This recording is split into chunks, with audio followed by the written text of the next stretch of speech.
مثال کے طور پہ اگر میں کسی کو مدد کرتا ہوں اور اگر وہ شخص مجھے جانتا نہیں ذاکر کیسا دکھتا ہے،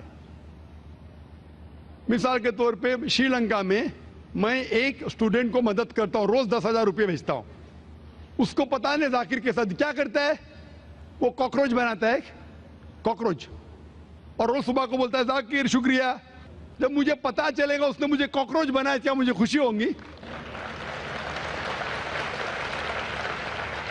بھلے وہ مجھے کچھ خالی دل میں کہتا تھا ذاکر شکریہ کافی ہے، شکریہ نہیں بھی کہتا تھا چل جاتا تھا، لیکن مجھے کاکروچ بنایا، انسان سے کاکروچ بنایا۔ مجھے فرق پڑے نہ پڑے، وہ تو بیوقوف بن رہے نا، کیسا بیوقوف انسان ہے۔ مجھے بھلے فرق نہ پڑا، میں دیالو، جان دینا مجھے کاکروچ میں کیا فرق پڑا، میں بولوں گا کیا بیوقوف انسان ہے، کیا بیوقوف انسان ہے کہ کاکروچ کے سامنے جھک رہا ہے۔ تو اسی طریقے سے خدا نے ہر مذہبی کتاب میں دکھایا ہوا ہے کس طریقے سے اس کی عبادت کرے، کس طریقے سے اس کی بات مانے۔ ہم آتے ہیں اور اپنے طریقے سے سوچنے لگتے ہیں انرجی از گاڈ، کہاں نہیں لکھا انرجی از گاڈ؟ آپ نے بالکل آپ کے سوال کا جواب خود آپ نے دیا۔ آپ نے ایک مثال دی کہ ہندو لوگ کہتے ہیں نمستے، نمستے کا لفظ کدھر سے آتا ہے؟ آپ کو شاید پتا ہوگا، نمستے آتا ہے ادم نممے سے۔ ادم نممے مطلب میں آپ کے سامنے جھکتا ہوں، میں آپ کی عبادت کرتا ہوں، ادم نممے۔ آپ کہنا چاہتے میں آپ کے اندر ایشور کی عبادت کرتا ہوں۔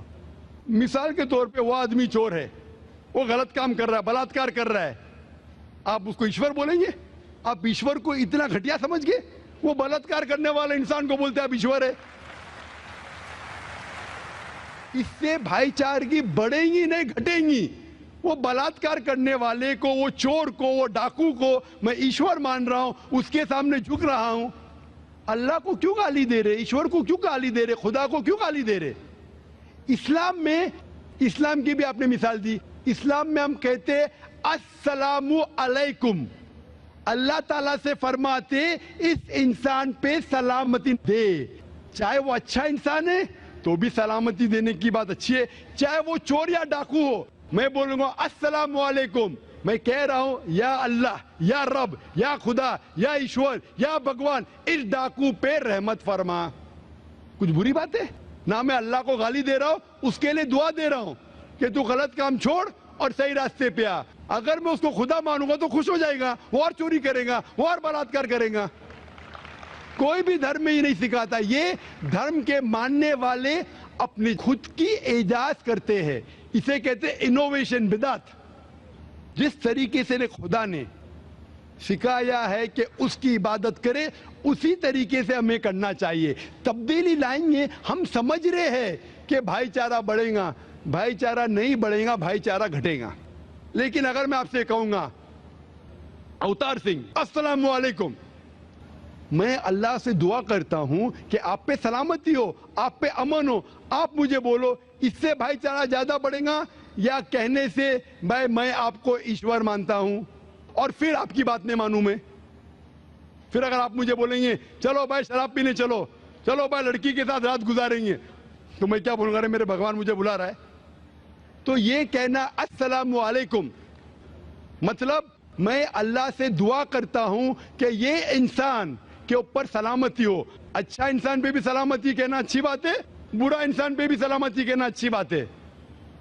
تو اس طریقے سے اسلام میں جو گریٹنگ ہے اس سے کسی کو نقصان نہیں ہوتا ہے، نہ it is hypocrisy, it is the best way of بھائی چارہ۔ اور قرآن میں کہا گیا ہے سورہ نساء میں، سورہ نمبر 4 آیت نمبر 86 میں 86، وَإِذَا حُيِّتُمْ، مطلب اگر کوئی آپ کو سلام دیتا ہے تو آپ اس سے اچھا سلام دو، کم از کم اس جیسا، کیونکہ اللہ تعالیٰ حساب رکھتا ہے۔ مطلب اگر آپ السلام علیکم کہیں گے، مجھے کہنا چاہیے وعلیکم السلام ورحمۃ اللہ۔ اگر آپ کہیں گے السلام علیکم ورحمۃ اللہ، میں کہوں گا وعلیکم السلام ورحمۃ اللہ وبرکاتہ، اور بہترین ہونا چاہیے یا کم از کم یکساں۔ مثال آپ کہیں گے السلام علیکم، میں کہوں وعلیکم السلام، الفاظ وہی ہے لیکن دل سے آ رہا ہے وعلیکم السلام، اس میں بھی جذبہ زیادہ ہے، یہ بھی بہترین ہے۔ تو قرآن میں لکھا ہے کوئی بھی آپ کو سلام کرتا ہے اس سے بہترین سلام دو، یا اس سے بہتر نہ کر سکو، کوئی کہا السلام علیکم ورحمۃ اللہ وبرکاتہ، کم از کم اتنا دو، وعلیکم السلام ورحمۃ اللہ وبرکاتہ۔ یہ تعلیمات قرآن میں، اس سے بھائی چارہ بڑھتا ہے۔ تو غلط طریقے سے عبادت کرنا جو وید کے خلاف ہے، قرآن کے خلاف ہے، بائبل کے خلاف ہے، گرنتھ کے خلاف ہے، وہ کرنے سے بھائی چارہ نہیں بڑھے گا بلکہ گھٹے گا۔ تو اسی لیے ہم یہ جانیں ایشور جو ہمارا بنانے والا ہے، ہمارا خالق ہے، وہ جانتا ہے کہ کس طریقے سے اس کی عبادت کرنا چاہیے، وہ بہترین جانتا ہے۔ مثال کے طور پہ آپ کو ڈاکٹر کوئی دوائی دیتا ہے کہ یہ لال گولی صبح کو لینا، ہری گولی دوپہر کو لینا، آپ بولیں گے چھوڑو ہری لال، میں نیلی گولی کھاؤں گا۔ وہ ڈاکٹر ہے، وہ جانتا ہے۔ تو اسی طریقے سے ہمارا خالق، ہمارا مالک خدا ہے، اس کی بات کے اوپر عمل کرنا۔ اسی لیے جو انسان خدا کی باتوں پہ عمل کرتا ہے اسے کہتے ہیں اسلام، مطلب submit, he is called as a Muslim. تو جو کوئی اللہ کے مطابق چلتا ہے اسے کہتے ہیں person who submits his will to God.